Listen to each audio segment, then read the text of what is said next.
Welcome back to The Advisor. If you have not yet liked and subscribed, please do so we can continue bringing you amazing guests like the one you're about to meet today. Meet Amber Romaniuk. She is an emotional eating, digestive, and hormone expert with 12 years experience of helping high achieving women create a level of body confidence, intuition, and optimal health through powerful mindset healing, self-care, and overcoming self-sabotage with food. Maybe by the end of this episode, I'll understand why I get up at 3 in the morning and crush salt and vinegar chips. So she does this through addressing the key negative thought patterns and limiting beliefs that keep women stuck. So in the same behaviors for years and decades that they have not been able to break. Her podcast, the No Sugarcoating Podcast, has 2+ million downloads, over 500 episodes, and is listened to in over 90 countries. So she overcame her own emotional eating after gaining and losing more than 1,000 pounds and spending over $50,000 on binge foods and spending 5 years balancing her hormones and digestion. So she also dismantled her deep limiting beliefs and behaviors, keeping her stuck in the same looping patterns. Now she helps others achieve the biggest healing miracles of body freedom. So they have the confidence and health to create amazing lives. And she is here today to talk about her story and share her insights with all of you. Welcome to the show, Amber. It's really nice to meet you. It's nice to meet you too, Lucia. Thanks for having me. We can definitely later talk about the waking and the salt and vinegar chips and all that. There's already things in my brain that are like that could be why this is happening. Yeah. Yeah, it's like 3 o'clock in the morning. But first, let's hear about you. Thanks so much for being here. Like I said, it's really great to meet you.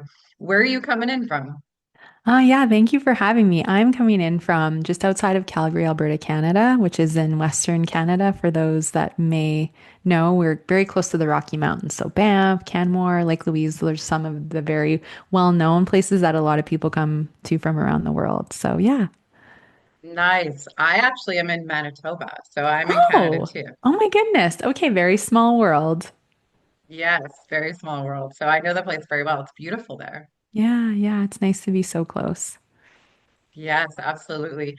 So tell us about yourself in your own words. I know I just talked about your experience, but tell us about you. Yeah, so as you shared in my bio, I went through quite a dark night of the soul, you could say, with food addiction, binge eating, bulimia, emotional eating. And if you want, I can share a little bit about that now of, the ups and downs of that whole story. But healing essentially prompted me to go, how many other women, and I know men are struggling as well, but how many other women are struggling with these behaviors and are not getting the proper support? They're not met with empathy and compassion. These are very like can feel very embarrassing, shameful, like hide in the closet. I don't want anyone to know about it, behaviors, and they shouldn't be.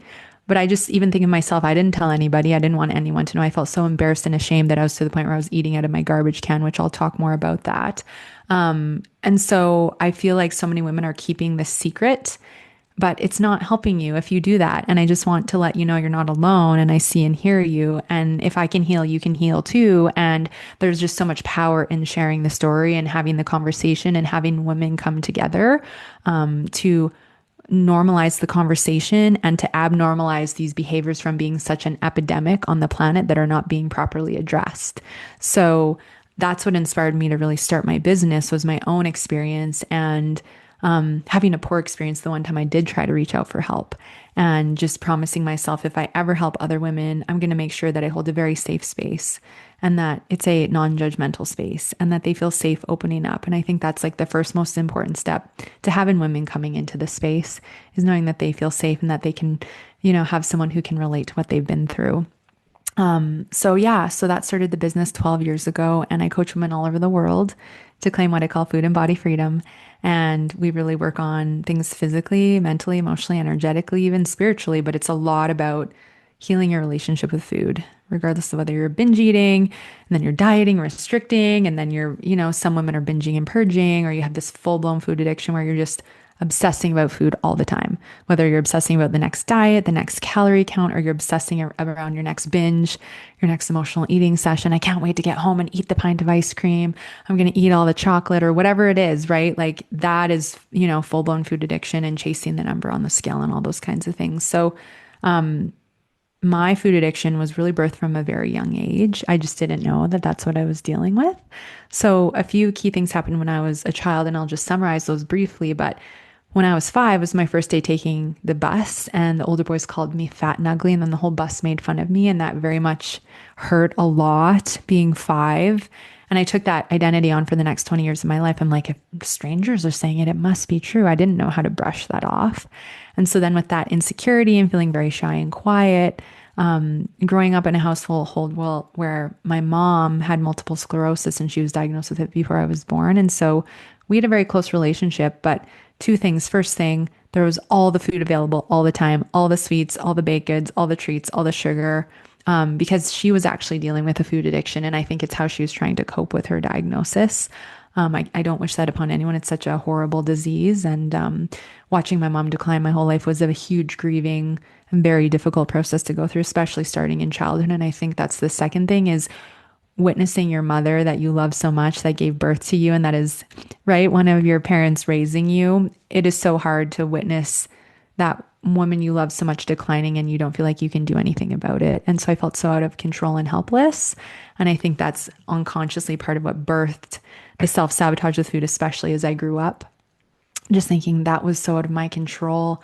What can I control? How much I eat and when I eat, even though I was completely out of control with food as well and losing control with it. It's interesting the kinds of coping mechanisms that we will take on and think that it's actually doing us a service or it's like a protective mechanism. It's keeping us safe.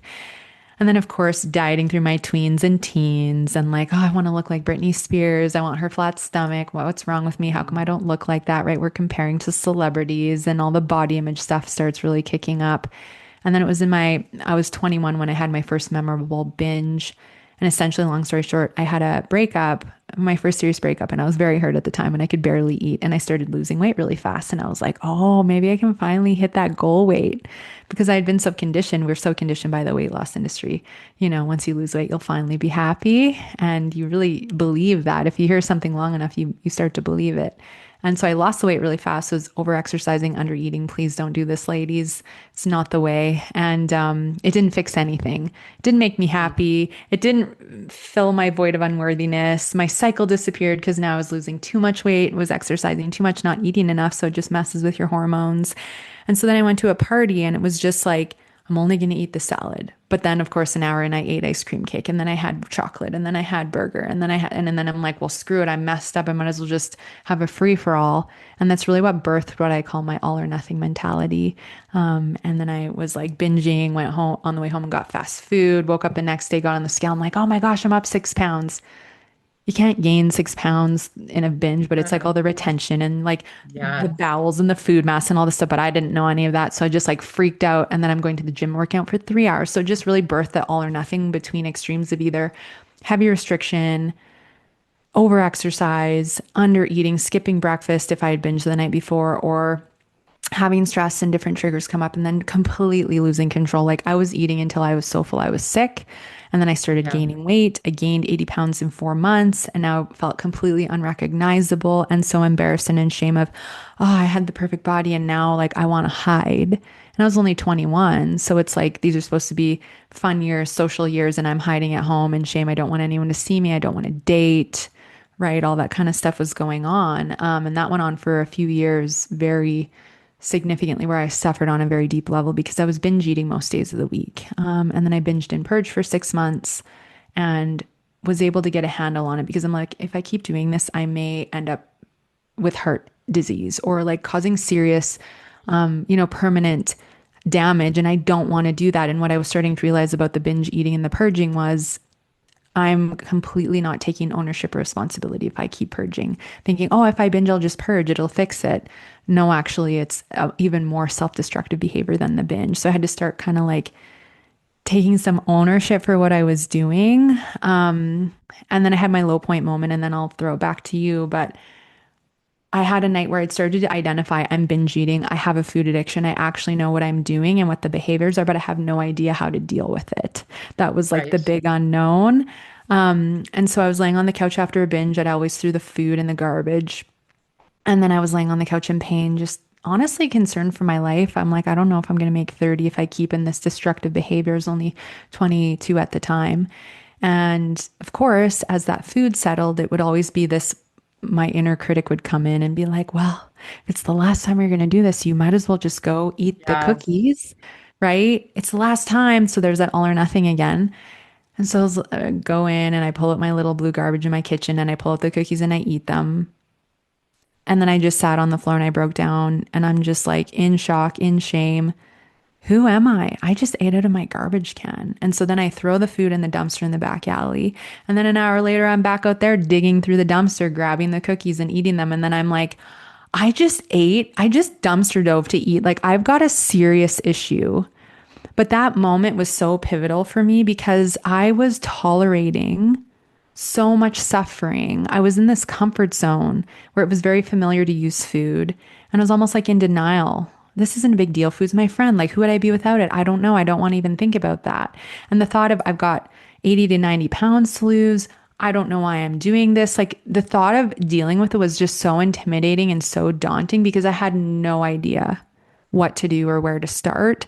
And so I think the fear of the unknown, fear of change, not knowing what to do was uncomfortable. And so what was comfortable was to continue to do what I was, even though it was causing immense suffering. So the garbage dumpster moment crushed my fear of change, crushed my like resistance to getting uncomfortable. And all of a sudden, the suffering was so big that like it just, none of the rest of the discomfort mattered. I'm like, I got to figure this out. I've got to deal with this. I don't know how, but I gotta figure this out because I'm not willing to have my life be cut short or my quality of life continue to be impacted so much because I am staying in this behavior. And then I went on the journey for the next few years to heal it all. So, yeah, Yeah, what an amazing story. Thank you, first of all, for sharing that with us. my pleasure. Um, so many people can relate to that. And so many people are afraid to say it out loud because if you say it out loud, that makes it real. But there's also, like you said, there's very little places people feel that they can turn to. Hmm. And so many people are doing little things like that. And yours wasn't a little thing, but so many people are using tools as a crutch because they don't know how to cope with life. Yeah. And so, especially in these like current days, and being a woman, and I mean, we all know as a woman, it's so hard because we're expected to be everything Hmm. all at once. And like you said so beautifully, like most of the time, that means that we're not putting ourselves first at all. Yeah. And so, I guess I'm curious, after realized that you wanted more for yourself, and I'm sure you always felt that in your heart. So Hmm. what was the first thing you did? What did you do to start changing your behavior? Yeah. So the way I describe it, so the listeners can get a visual, is I felt like I was standing on the edge of the Amazon jungle with a butter knife, getting ready to try and like find my way through to the other side. But it's interesting. I was so addicted to sugar, and I'm like, I need to figure out why.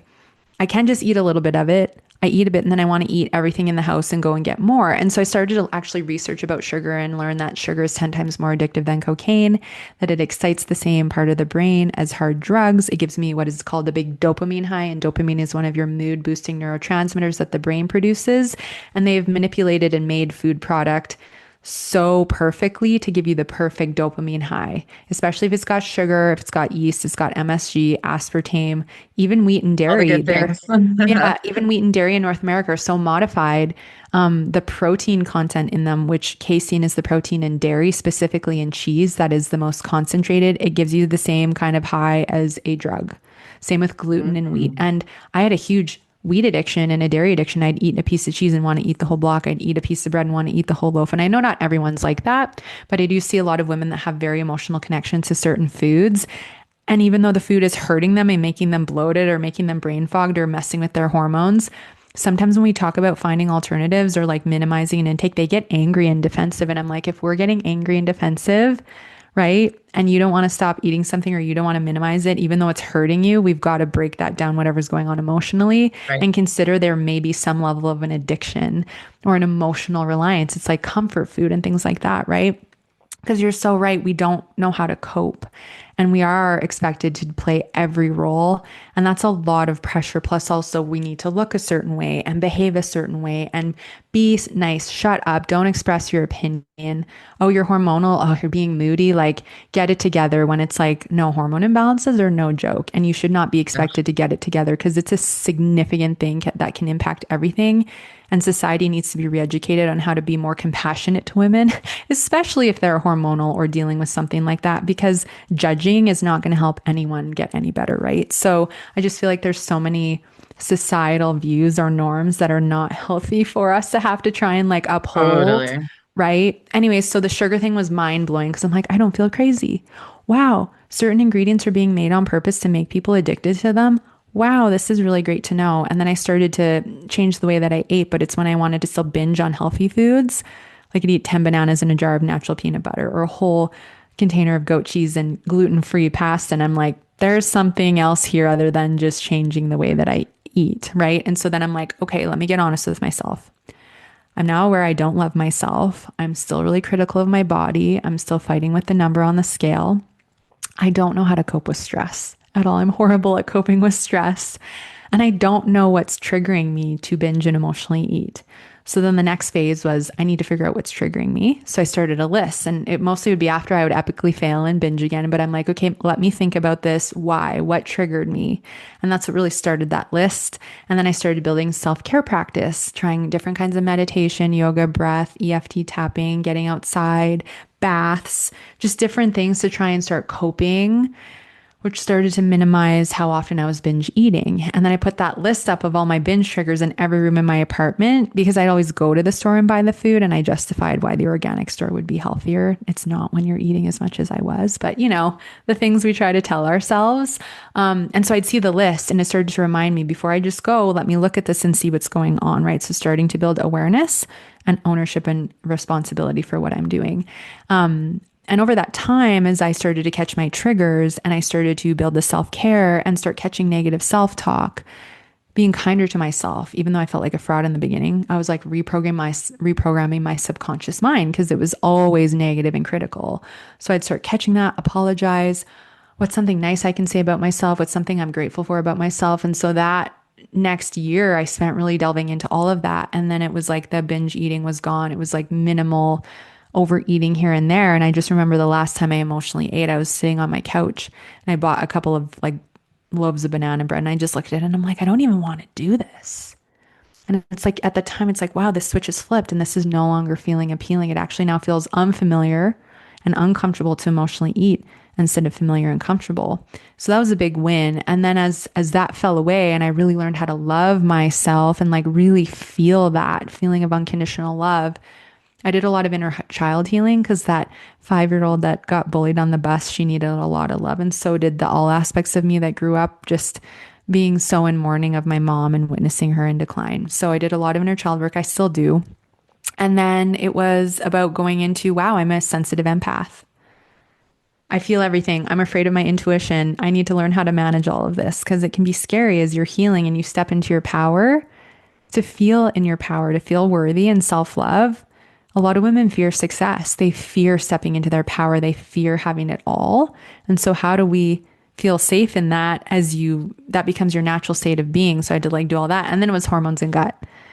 And then I started my business. And then it's like starting a business and healing your relationship with money and lack and setting boundaries and stopping people pleasing. So, it was like so many levels, but those were some of the things that I did on the journey. Amazing. Yeah, you like hit the nail on the head. It's like once you start like your healing journey, it just takes you on this path. Like there's like a million Yeah. turns and doing all the work. I guess I'm interested. What do you feel was at the root of the self-sabotage with food? Definitely unworthiness, which I find is at the root for most women. So I didn't feel good enough and I had avoidant like lack of self-love. And anytime we have a lack of self-love and we have a void that we're trying to fill with anything, food, success, alcohol, shopping, like we're never going to fill that void with anything external.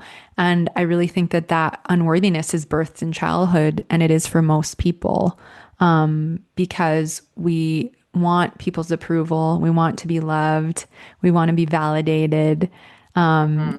And I just think that like a lot of women have or are struggling with these very things that I'm talking about, whether it's some or all of it. And if we don't deal with it innocently, we can end up passing some of those habits and behaviors and beliefs onto our children.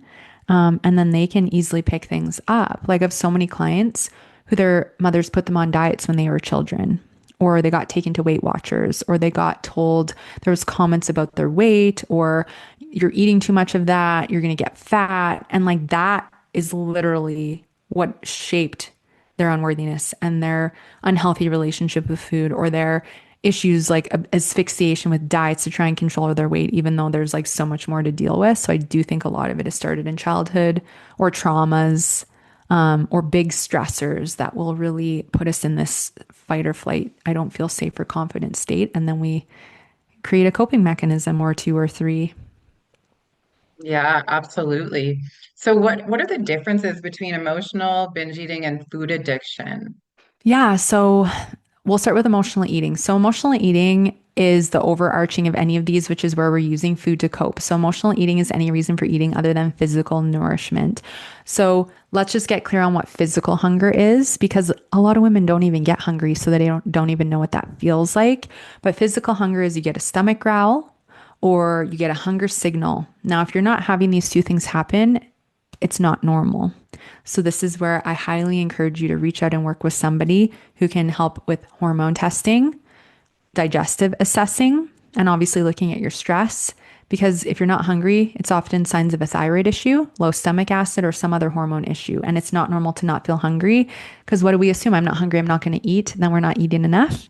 And then later in the Right. day, you want to overeat. So I always want to clarify this, because many women are like, I'm not hungry, I don't need to eat. And I'm like, no, there's something going on. Other signs, though, are like you look at the clock, you haven't eaten in a few hours. Your blood sugar has crashed, right? So you're hangry, dizzy, faint, lightheaded, shaky, you're pale, you're irritable, now you're craving a bunch of sugar.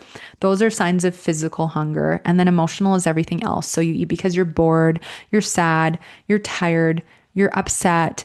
Maybe you're in celebration mode, and there's nothing wrong with enjoying a mindful amount of indulgence and celebration. But then we'll be like, we celebrate, and then it's like, I'm going to keep going.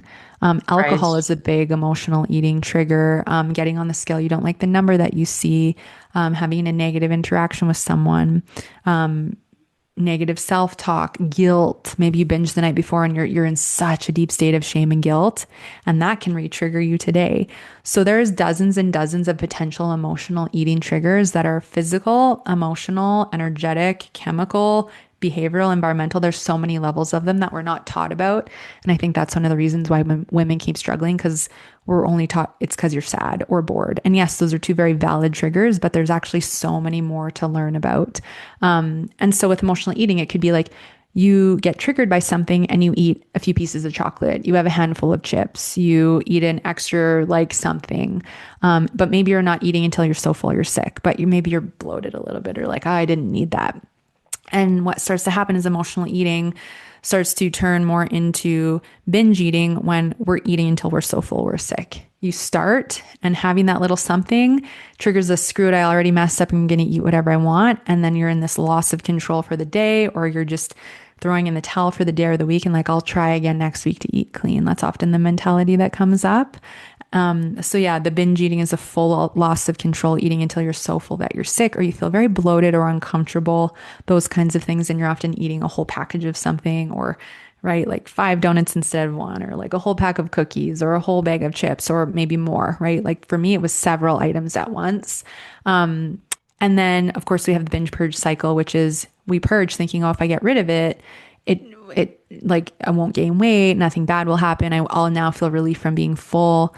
However, this is just like binge eating or any kind of self-sabotage, is a lack of taking ownership and responsibility for how we're feeling. And that to me is just the ultimate. So it just makes us feel worse on all levels. And then food addiction is the full asphyxiation and obsession with food and chasing numbers. So I'm either obsessed with, like, my mental capacity is like 99% or 95% focused on the next diet, the next meal, eating clean. I need to lose weight.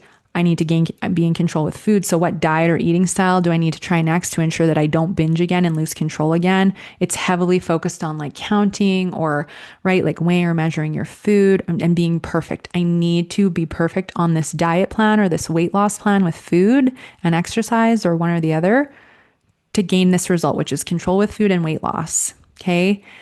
And then it swings the other way, which is I'm completely out of control with food. I'm obsessing over my next binge. I'm, planning what I'm going to lose control with and what is going to, give me that big dopamine high. So it's either usually one or the other. And then it's like the numbers on the scale and all that kind of stuff. Thank you. Yeah, that makes a lot of sense. And I know for myself, when I'm like going towards food or wanting to eat that bag of salt and vinegar chips, it's like a mix of not wanting to sit and process what's going on in my life, Hmm. And I Hmm. think a lot of people can relate to that is the instantaneous dopamine hit. Like the Hmm. world is like giving us all of these triggers and telling us that we need to be more and do more. And so like those little instant gratifications are not the way. Hmm. Um, but you mentioned hormones, and so I'm curious. I would love to tap into hormones a little bit. So what are the most common female hormone imbalances that you see, and what are some of the signs and symptoms of those? Yeah.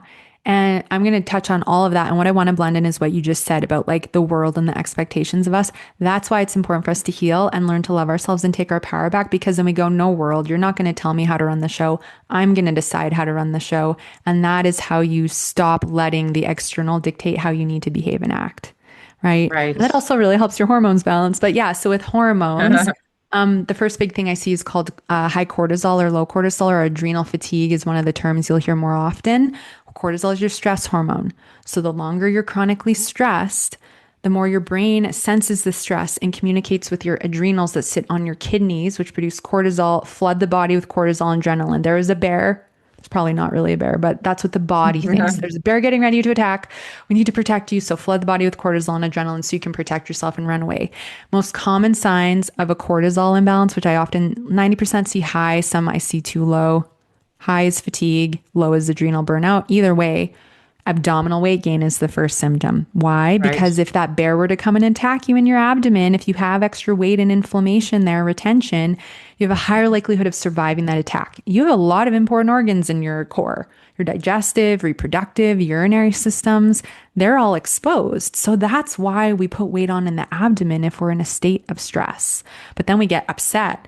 Oh, I need to lose the weight. I'm gaining weight in my abdomen. We get critical, diet, exercise more. That's just going to make your cortisol higher, actually. And then, women get upset because it's not getting better, but we're doing all the misaligned things to actually help that come down. Right. All the mainstream Yeah. things just make it worse. So, abdominal weight gain, fatigue, and exhaustion, afternoon energy lulls, trouble falling asleep, increased sugar, processed carb, and salt cravings, brain fog, low sex drive, irregular cycles. I often find they get shorter. Women have trouble getting pregnant or staying pregnant, anxiety, and you feel spread too thin. You react to little things that you usually don't. Maybe you're more, reactive to your partner, your kids, your friends, but you can't process stress in the same way. And if you're dysregulated because of that, it's just so much easier to be like, I want to go eat. Your appetite levels actually increase when you have high cortisol. So it makes it easier to keep eating and not feel full. Mm, So right. that's the first big one that I see. And then what ends up happening usually is if that goes for long enough, which unfortunately it does, then women end up with thyroid issues. So 9 times out of 10, it's called hypothyroid, which is where the thyroid gets sluggish. So thyroid sits in your neck. It's a butterfly shaped gland. But the more stressed the brain is, and if that stress is not resolving, there's a gland called the pituitary gland, and it gets overstimulated. And if it gets overstimulated, it produces too much of a hormone called thyroid stimulating hormone. And this is needed to help communicate to our thyroid to produce thyroid hormones. But we don't want too much of it in the body. Excess of anything isn't good, right? So when that starts to get high, and I'm telling you, the normal ranges for testing ladies are way too big. Most women are having hormone imbalances in the normal ranges. And there's actually functional ranges in the test results that are normal, but the ranges the doc is giving you are way too big. So if you've been told, I feel like I'm having all these symptoms, but everyone's saying it's normal, get a second opinion, get a third opinion, work with someone that's more holistically minded because all my colleagues and I agree that are in like functional medicine, naturopathy, holistic nutrition, the ranges are too big. So it's Right. kind of it's a common conversation in the more of the holistic medicine realm. So TSH gets too high, hair loss, eyebrow thinning, cold hands and feet, weight gain, hard to lose, anxiety, fatigue in the morning. You don't feel like yourself. Cold hands and feet. Your joints can ache. You can have more muscle pain, constipation. You don't feel hungry. So here we are with a whole other array of symptoms, right? And then if our thyroid itself has trouble producing the thyroid hormones properly, this amplifies the symptoms that I just talked about. And often most women are put on Synthroid, which is synthetic T4, which is what the thyroid produces. It's one of the thyroid Right. hormones. But often, hey, if you've gotten relief from doing that, amazing. But most women are not getting relief from that. It's just making their numbers look good. And then they're like, hey, but how come I don't feel better? Because I find what we need to start doing, ladies, is we need to start asking, okay, I have a thyroid issue. Why? What's causing it? What are the root factors that have created it and have fueled it? And it's not just your genetics, it's habits, it's behaviors, it's the emotional eating, it's putting yourself last, it's not expressing yourself. Throat chakra, thyroid, they're very connected. It's all the Very, yeah. inflammatory processed food we're eating, it's poor gut health. So we need to look at all of these facets. And in order to improve thyroid function, we don't just use a medication. Medication we can work with, but there's a lot of other things we need to do, and we can improve your thyroid function. And then the third part of the trifecta that I see is a lot of women dealing with low progesterone and low estrogen, or low progesterone and high estrogen. So those are your sex hormones, the feminine hormones, your reproductive hormones. But what I often see is in your cyclical years, ladies, you produce the majority of your progesterone and estrogen via ovulation. So as you're having your monthly cycle, however, some women are not ovulating. They're getting a period, but that's called an ovulation. So you need to make sure you're ovulating to adequately produce enough of these. And then when you get into perimenopause, which starts between 35 and 37, ladies, it's not when you're like 50. That's menopause, around 50 when your period is gone for more than a year. And then postmenopause is usually a few years after that. But as we hit perimenopause, we start to have a slight decline in progesterone. Cortisol levels start to go up a little bit. Thyroid function can slightly like slow down. And I don't want to plant limiting beliefs in your head, ladies. Like, this is what they tell you is going to start to happen. But if you're on the ball and you get things tested and you heal and you work on this, you're going to stay in pretty adequate levels the whole way through. And this will prevent a lot of Mm. symptoms and suffering, especially as you get into your 40s. And even if you already are having symptoms, we can resolve. But low progesterone, this is mind blowing to me when I learned all of this, Lisa. Like, you don't feel like yourself at all. So low progesterone really impacts our mood first and foremost. And why? Because if we don't have enough progesterone, we can't properly produce in the body or have the communication be streamlined with things like serotonin, which is one of our mood boosting neurotransmitters, dopamine, GABA, which helps us fall and stay asleep, as well as helps us feel a sense of fulfillment and happy, and oxytocin, which is the connection neurotransmitter. So when your oxytocin is low because your progesterone's low, you feel disconnected from everything. Even if you have a great life, great spouse, great family, you love your job or your Right. business, whatever, you're just like meh. You're flatlined. Nothing excites you. You feel lack of motivation. You feel exhausted. You can actually start to resent people out of the blue. You feel more critical of yourself and others, and you can feel more called to create conflict. So that's why some women get into the second half of their cycle and all of a sudden they're like arguing with their spouse, or they're having a lot of reactions, or they're having really dark thoughts or thinking very negatively, and find it really hard to get through that second half of their cycle. And that's because they're not producing enough progesterone, and it should be the highest during that time. So PMDD is a common term for like heightened mood issues during your ovulation and your luteal, which are phase 3 and 4 of your cycle. And that progesterone plays a huge role. If your neurotransmitters are low, do you know how much more you're going to want to emotionally eat? the sugar, Totally. right? All of it. Like it, so that becomes an emotional eating trigger. And it also can become like being down on yourself and picking your body apart and all that kind of stuff. Also, we can have more irregular cycles. Again, this is where we can have a higher risk of miscarriage if progesterone is low. We need enough progesterone to carry full term. Same with estrogen. And then as well, you can have longer, heavier cycles if your progesterone's low, or they can be really short. Brain fog, fatigue, and one of the most like interruptive symptoms is the insomnia. Being awake between 1 and Right. 4 a.m. for hours is so frustrating because then you're tired and brain fogged for the next day, right? So those are some of the most common symptoms of low progesterone. Low estrogen is going to be things like UTIs, bloating, vaginal dryness, headaches. It's going to be, again, mood stuff as well. It Hmm. could be things like tinnitus, vertigo. Like there's so many potential symptoms, and that's why the most important thing is to actually get your hormones tested and see what's actually going on. We can't just guess with symptoms. Please don't go on Dr. Google and just be like, "This is the symptoms. What do I have?" Yeah, that's the Please worst. work with people because you can make something worse by accident if you don't know what's going on hormonally. And one of the biggest blocks I see for women is they're fasting and doing really extreme eating styles without knowing their hormone state. And then they're upset because they're getting more tired, they're gaining weight more easily, and all these things are happening. And it's because especially as you get into 35 plus, like anything that is not somewhat balanced is just going to throw everything off more in my Totally. experience anyway with thousands of women. And like I just connect with a woman and she was fasting and doing carnivore. Her cortisol was through the roof. Her blood sugar was Right. so low. Her progesterone and estrogen are non-existent. And she's having heart palpitations and anxiety. And I'm like, probably that threw everything over the edge, but she didn't know, right? She didn't know her hormone state. So I can't express enough how important it is for us to be getting testing done once a year, especially once you hit in your 30s, at least once a year, ladies, if not every 6 months, and work with someone who knows what the tests mean, what the results mean, and can correlate it to your symptoms and provide you with the proper recommendations that are actually going to help you feel better. And someone who's going to hear you rather than like, yeah, everything's normal, you're fine, it's just in your head. No, we know you're intuitive. If you get that Yeah. gut feeling something's off, you advocate until you find the right person who's going to walk right alongside you. So that's hormones. Yeah, There's more, but totally. that's the summary. It's deep, it's complex. There's so much stuff. And I think you made a good point. Like, we need to go to our doctors and advocate for ourselves because more often than not, unfortunately, in Western medicine, the doctors have like a specific, like, they follow a certain way. So for Mm, me, when I knew something was going on with my body as a 40-year-old, my doctor said, "You're too young to be going through this type of thing."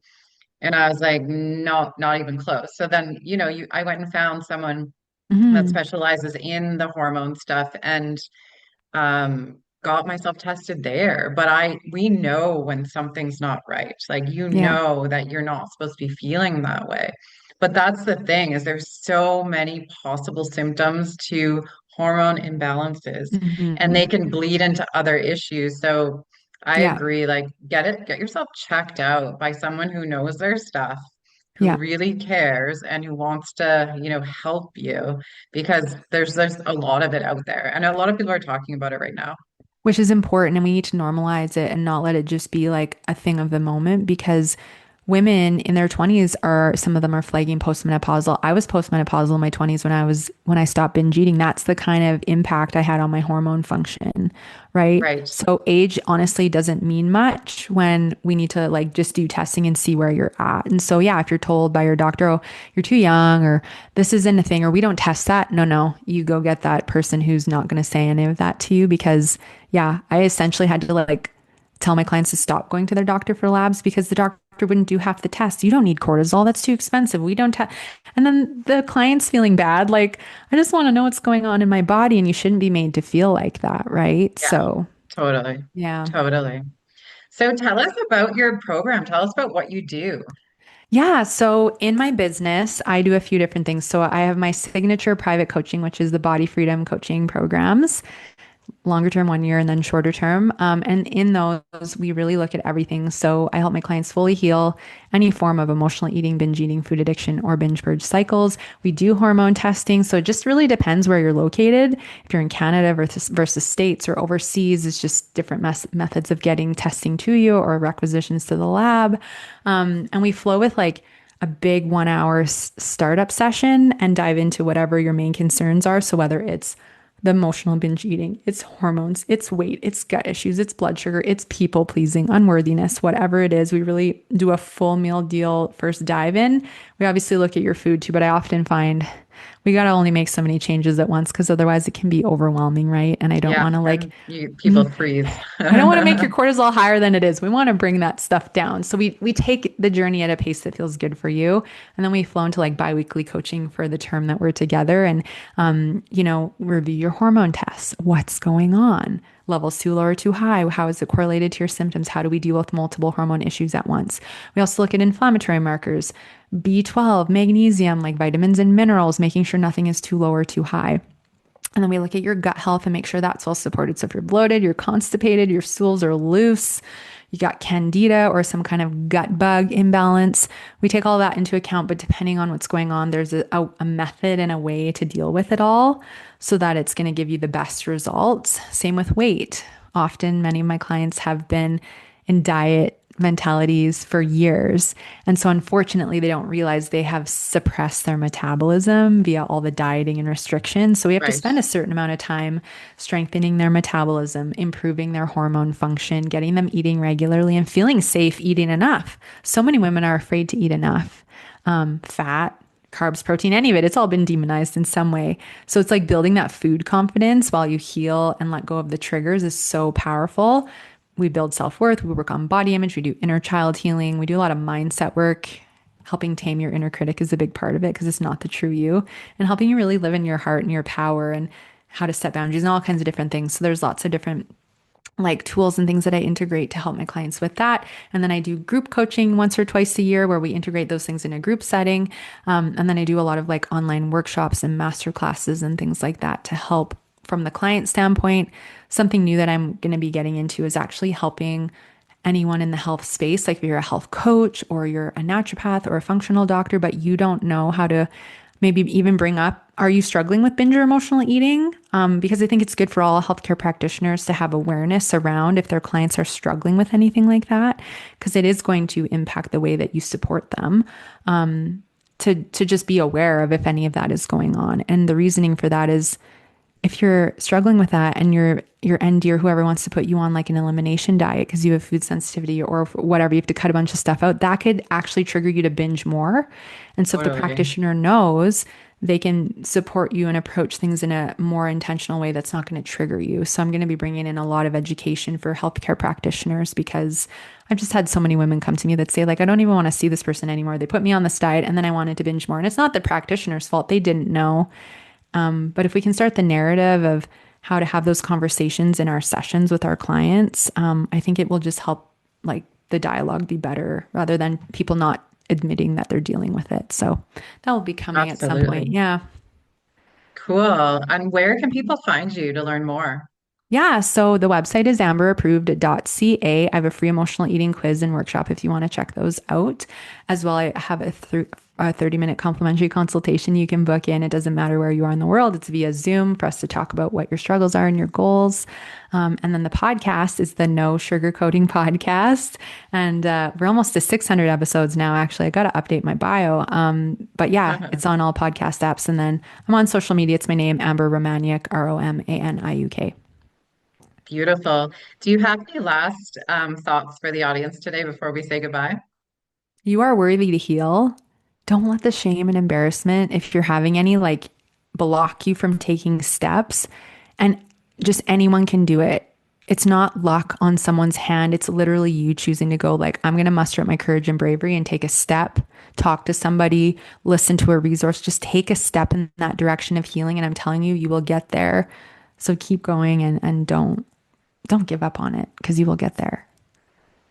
Thank you so much for being here today and for sharing your story and for all your wisdom. So many women are going to be able to relate to this and really benefit from hearing your story. So thank you so much. Thank you for having me. I really appreciate it. Yeah, you got to come back. And to our audience, thank you for tuning in. If any of you are struggling with emotional eating, binge eating, or anything to do with addiction, please know that you're not alone. And we do have resources for you. I mean, you can contact Amber, but we'll make sure to put some of those in the show notes for you as well. Until next time, take care, everyone.